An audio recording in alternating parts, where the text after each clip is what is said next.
ایک شخص حارث بن ہاشم نامی نے ان حضرت صلی اللہ علیہ وسلم سے سوال کیا تھا کہ حضور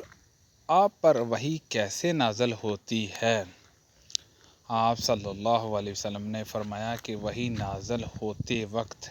کبھی مجھ کو گھنٹی کی سی آواز محسوس ہوتی ہے اور وحی کی یہ کیفیت مجھ پر بہت شاہ گزرتی ہے۔ جب یہ کیفیت ختم ہوتی ہے تو میرے دل و دماغ پر اس فرشتے کے ذریعے نازل شدہ وحی محفوظ ہو جاتی ہے، اور کسی وقت ایسا ہوتا ہے کہ فرشتہ بشکل انسان میرے پاس آتا ہے اور مجھ سے کلام کرتا ہے، پس میں اس کا کہا ہوا یاد رکھ لیتا ہوں۔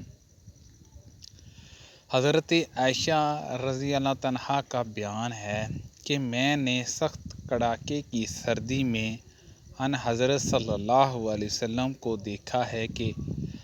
آپ صلی اللہ علیہ وسلم پر وحی نازل ہوئی، اور آپ جب اس کا سلسلہ موقوف ہوا تو آپ صلی اللہ علیہ وسلم کی پیشانی پسینے سے شرابور تھی۔ سبحان اللہ